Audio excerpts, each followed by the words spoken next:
নমস্কাৰ, মই খাইৰুল। আজি আমি এমপ্লয়মেণ্ট এক্সচেঞ্জ চাৰ্টিফিকেটখন কেনেকুৱাকৈ কম্পিউটাৰৰ দ্বাৰা অনলাইন যোগে আবেদন কৰিব পাৰি সেই প্ৰক্ৰিয়াটো জানিম। আৰু এই আবেদন প্ৰক্ৰিয়াটো জনাৰ কাৰণে আমি স্ক্ৰীনত চাওঁ বলক। এমপ্লয়মেণ্ট এক্সচেঞ্জ চাৰ্টিফিকেটখন অনলাইন যোগে আবেদন কৰিবলৈ হ'লে প্ৰথমতে আমি যিকোনো এটা ব্ৰাউজাৰ খুলি ল'ব লাগিব। তাৰপিছত সাৰ্চ বাৰত সেৱা সেতু বুলি টাইপ কৰি সাৰ্চ কৰি দিব লাগিব। এনেকুৱা এটা ইণ্টাৰফেচ খোলা যাব। ইয়াত লগইন আৰু ৰেজিষ্টাৰ অপশ্যন আছে।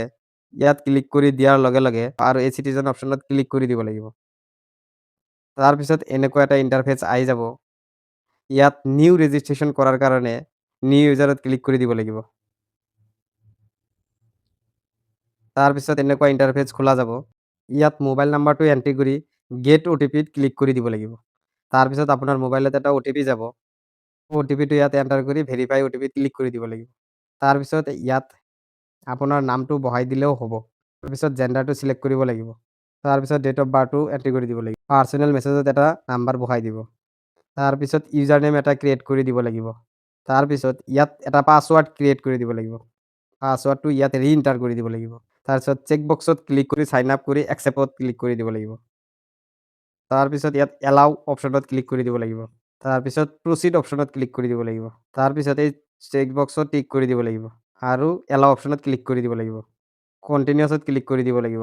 তাৰপিছত এনেকুৱা ইণ্টাৰফেচ খোলা যাব আৰু ইয়াত ছাৰ্ভিচত ক্লিক কৰি দিব লাগিব। ইয়াত চাৰ্চ অপশ্যনত চাৰ্চ কৰি দিব লাগে এমপ্লয়মেণ্ট এক্সচেঞ্জ চাৰ্টিফিকেট বুলি। চাৰ্চ কৰি দিয়াৰ লগে লগে ইয়াত এমপ্লয়মেণ্ট এক্সচেঞ্জটো আধাৰ কাৰ্ডৰ জৰিয়তে এপ্লাই কৰা অপশ্যনটোত চিলেক্ট কৰি এপ্লাইত ক্লিক কৰি দিব লাগিব। তাৰপিছত এপ্লাই উইথ আধাৰত ক্লিক কৰি দিব লাগিব। তাৰপিছত এনেকুৱা ইণ্টাৰফেচ খোলা যাব আৰু ইয়াত চেক বক্সত ক্লিক কৰি দিব লাগিব। তাৰপিছত ইয়াত আধাৰ নাম্বাৰটো এণ্ট্ৰি কৰি দিব লাগিব। তাৰপিছত ইয়াত আপোনাৰ ফুল নেমটো আধাৰত যেনেকুৱাকৈ আছে সেনেকুৱাকৈ এণ্টাৰ। তাৰপিছত ভেৰিফাই আধাৰ ক্লিক কৰি দিলে আপোনাৰ মোবাইলত এটা আধাৰৰ OTP যাব।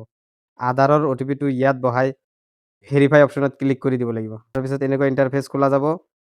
ইয়াৰ পৰা জেণ্ডাৰটো চিলেক্ট কৰিব লাগিব। ইয়াত ইমেইল আইডিটো বহাই দিব লাগিব। ইয়াত আপোনাৰ ফাদাৰ্ছ নেমটো এণ্ট্ৰি কৰি দিব লাগিব। ইয়াত মাদাৰ্ছ নেমটো এণ্টাৰ কৰি দিব লাগিব। ইয়াত ডেট অফ বাৰ্থটো চিলেক্ট কৰি দিব লাগিব আৰু ইয়াত কাষ্টটো চিলেক্ট কৰিব লাগিব। ইয়াত ৰিলিজনটো চিলেক্ট কৰিব লাগিব। ইয়াত মেৰিটেল ষ্টেটাছটো চিলেক্ট কৰিব লাগিব। ইয়াত আইডেণ্টিফিকেশ্যন মাৰ্কটো চিলেক্ট কৰিব লাগিব। তাৰপিছত ইয়াত আপোনাৰ যিটো হয় আনএমপ্লয়মেণ্ট এইটো চিলেক্ট কৰি দিব লাগিব। তাৰপিছত ইয়াত হাইটটো দিব লাগিব কিমান চেণ্টিমিটাৰ আৰু ইয়াত ৱেটটো দিব লাগিব কিমান কেজি। ইয়াত ডিজিবিলিটিজটো চিলেক্ট কৰি দিব লাগিব। তাৰপিছত ছেভ এণ্ড নেক্সটত ক্লিক কৰি দিব লাগিব। এনেকুৱা এটা ইণ্টাৰফেচ খোলা যাব।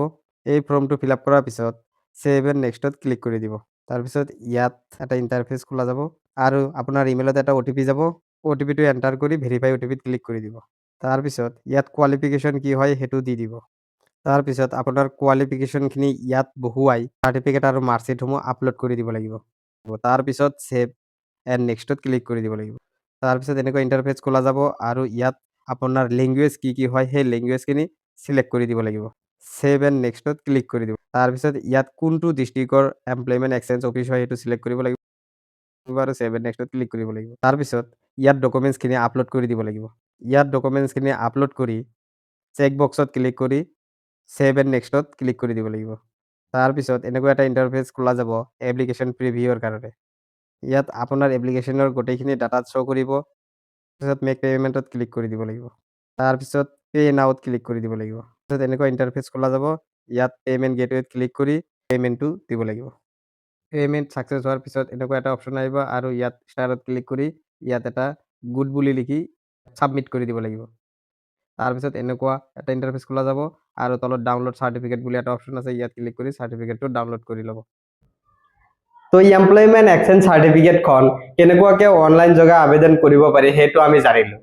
আৰু এনেকুৱা ধৰণৰ বহুত ইনফৰ্মেটিভ ভিডিঅ' পোৱাৰ কাৰণে মোৰ চেনেলটো ছাবস্ক্ৰাইব কৰি দিব। ধন্যবাদ।